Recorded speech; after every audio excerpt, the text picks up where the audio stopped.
फल क्या है, लेकिन 200 करोड़ हमारा जेब में नहीं आया चचा। 200 करोड़ की योजना स्वीकृत हुई है और वो योजना धरातल पर उतरेगी। और उसके अलावा जो सड़कों की बात आप कर रहे हैं, लगभग 1300 किलोमीटर खगड़िया लोकसभा की RWD से सड़कें हम लोगों ने माननीय मंत्री, माननीय प्रधान सचिव जी से मिलकर स्वीकृत करा ली है, जिसका काम आगामी 1 महीना के बाद शुरू हो जाएगा। तो इसीलिए पूरे खगड़िया लोकसभा में 1 साल के अंदर अंदर हमारा प्रयास ये है कि 100% हमारा रोड का काम पूर्ण हो जाए। खगड़िया में जो सबसे ज्यादा मिल्क उत्पाद होता था, दूध का उत्पाद होता था, वो दूध खगड़िया से लेके बरौनी यूनियन जाता था, बरौनी मिल्क प्रोसेसिंग यूनिट में वो बनता था।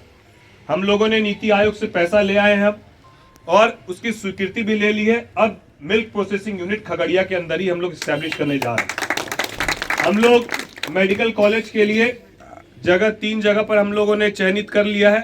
उन 3 जगहों में से जो जगह सरकार को समझ में आए, लेकिन हमारे लोकसभा में आगामी आने वाले 2-3 महीने में मार्च तक में हम लोग एक मेडिकल कॉलेज भी लेने का काम करेंगे। इसके लिए लगातार हम लोग प्रयासरत हैं। एक ट्रेन जो बड़े लंबे अरसे से मानसी से खगड़िया से दिल्ली के लिए लोग चाहते थे, एक राजधानी हम लोग ने रुकवाई है।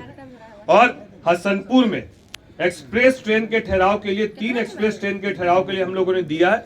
और विश्वास रखिए 2025 में तीनों तो नहीं बोलेंगे, लेकिन 1 या 2 एक्सप्रेस ट्रेन का ठहराव 100% सुनिश्चित होगा। यह भी आपको विश्वास दिला। आप इस बात का यकीन रखिए कि आपका सांसद पूरी तरीके से आपके काम में लगा हुआ है। यदि कोई भी व्यक्ति कुछ भी बोलता है तो आप उस बातों को बिल्कुल नजरअंदाज कीजिए। मैं चुनाव के वक्त भी बहुत सारे जब अभिभावकों से मिल रहा था तो कह रहे थे कि विपक्ष के साथी कह रहे थे कि आपके ऊपर 16 केस है, 17 केस है, ये मुकदमा है, वो मुकदमा है। हम बोले भाई, जिस दिन राजनीति में घुसे उसके बाद से ही तमाम मुकदमे हैं, उसके पहले के मुकदमे एक भी नहीं है। हम एक बेहतर विद्यार्थी रहे हैं, अपराधी बेहतर नहीं रहे हैं।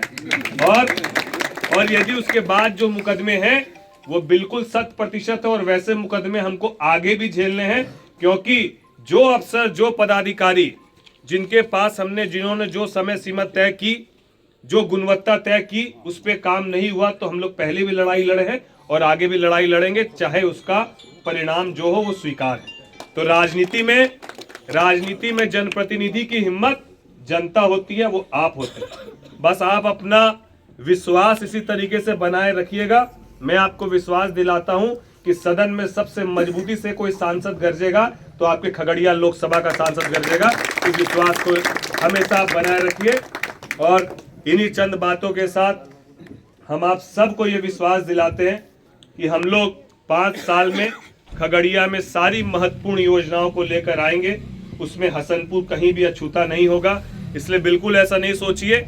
हम लोग 6 महीना में 4थी बार हम लोग यहाँ पर आए हैं और आने वाले 5 सालों में 50 बार हम लोग यहाँ पर आएंगे, क्योंकि दिल्ली बैठकर या पटना बैठकर समस्या को सुना जा सकता है, महसूस नहीं किया जा सकता है। और समस्या जब तक आप महसूस नहीं करेंगे लोगों के पास जाकर, तो उसका सटीक समाधान आप नहीं निकाल सकते हैं। और इसी सटीक समाधान के लिए हम लोग 3 दिन का आज हसनपुर का दौरा है। कल भी हम लोग आए थे, आज भी हम लोग हैं और कल भी हम लोग यहाँ रहेंगे। तो आपकी समस्याओं को सुनकर उसमें से 4-5 जो मुख्य योजनाएं हैं, जो मुख्य समस्याएं हैं, उसके समाधान के लिए हम लोग माननीय मंत्री जी के समक्ष और संबंधित पदाधिकारी के समक्ष उस बात को पहुंचाने का काम करेंगे। और निरंतर उसको हम लोग रिमाइंडर कर धरातल पर उतारने का भी काम करेंगे। तो योजनाओं का आने का सिलसिला शुरू हुआ है, इंतजार और कीजिए। नए साल में 2025 में और बहुत योजनाएं आएगी। जिंदगी की असली उड़ान अभी बाकी है, अभी तो कई इम्तिहान बाकी है। अभी तो नापी है मुट्ठी भर जमीन हमने, अभी तो पूरा आसमान बाकी है, अभी तो पूरा आसमान बाकी है। बहुत बहुत धन्यवाद, बहुत बहुत आभार, धन्यवाद।